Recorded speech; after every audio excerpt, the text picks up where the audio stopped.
Hi friends. I've been doing videos lately on the teaching of authority over fear.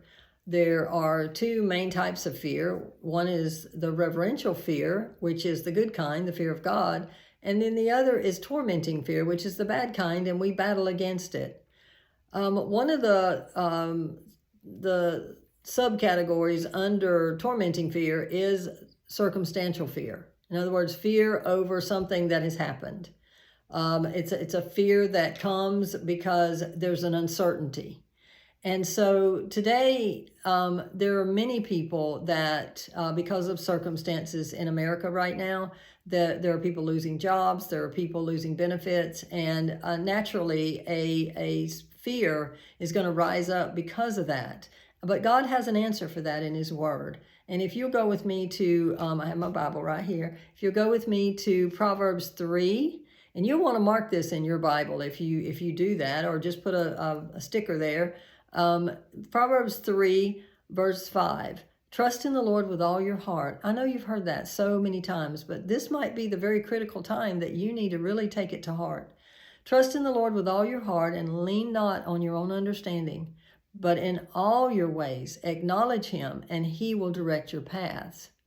So if you need Him to direct your paths on maybe an alternate way to meet the need, He will do that. You simply ask Him for wisdom into how to meet this need. If your benefits you're not going to get benefits for November, then or whenever, then you need to look to the Lord and let Him direct your path as to what's the next step you need to take to meet that need, because God is all about meeting your need. He wants to meet your need.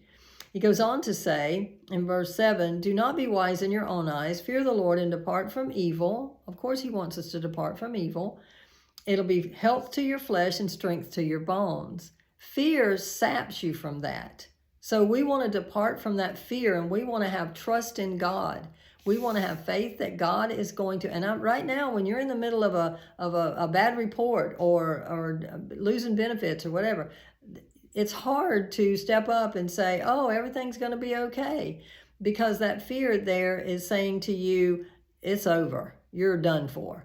But you're not, friend, because you have a God that is greater than your benefits. You have a God that's greater than any doctor's report. You have a God that can do for you what you cannot do for yourself. And so, and sometimes He enlists you to take part in filling that need. Sometimes He wants you to help fill a need for someone else. I recently want to share a testimony of someone. I got their permission to share this. I won't go into too much detail, but we want to glorify God and give you an example of how this works.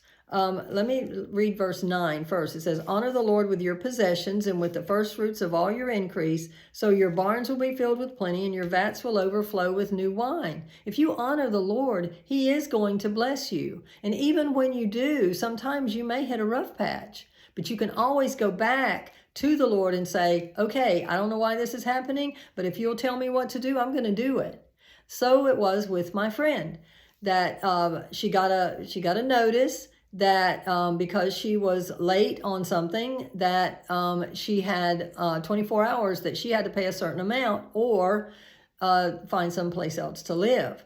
And so that was really shocking and not expected at all. And so she talked to me about it and said, I've tithed, I've done everything I feel like the Lord wanted me to do, but I had extra things that I had to pay, and then this happened and that happened, and now look, what am I going to do? And so we prayed together, and the Lord just, helped us to put it in His hands, which she did, and she went on to work. And that's what she felt like God wanted her to do. And so after she left, I felt like God wanted me to call some other people to pray about this situation, not just me praying, but other people praying, and be discreet about it, because it was this other person's business. So I was very discreet about it, but I told them to please pray about this situation. And also I did get permission before she left. My friend left, I got permission to ask other people to pray, and she said that would be great. And so I did call, the first person I called prayed, And beautiful prayer.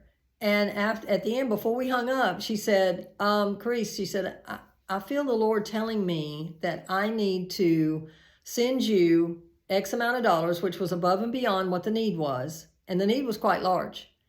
It was like punching your stomach large if you had to pay that right off the bat. And anyway, she said, I feel like the Lord is telling me, I believe the Lord is telling me to send you for her, to give to her this amount. And it was over and above what she needed, or what I knew she needed. And so I said, really? And I said, are you sure? And she's like, yes. And it's a gift. It's not, she doesn't have to pay me back or anything like that. So let me just do that. I'm going to obey the Lord. And I'm like, okay, that's great. So I thought it was done. I thought that everything was fine. And I sent her a text. She had been at work probably a little while. And she called me the next morning, my friend, that was in need. She called me the next morning and she let me tell you about my Jesus. And I said, what? This is going to be good. And so she said, when she got to work, that somebody at work saw that she was distraught, and asked her, said, what's wrong? What is going on? And can I pray with you? And she said, of course, I need prayer. I need to know what to do about this. And so the person prayed with her, and they did their work, finished the shift. And that evening, she had gotten the amount that from the first person that I called. She had gotten the amount, so she took care of the thing in the 24 hours, and it was all good. But that morning she had gotten up, and she had received in her bank account over multiple times over what the need was. And also a note saying, this is a gift. You don't have to pay it back. This is what the Lord is directing me to do. Wow. Won't God do it?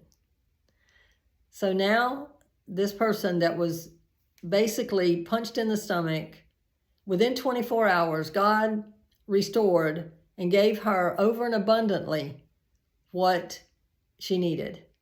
And she was able to manage it and then have margin, and it totally changed her life because there was no more struggle. She had been struggling for months to try to get everything taken care of. And this blessing that God gave her in the middle of terrible news that turned into a blessing. So friend, when you're having terrible news, God can turn it around. Look at the scriptures. Acknowledge him and let him direct your paths, and then he'll do what you cannot do.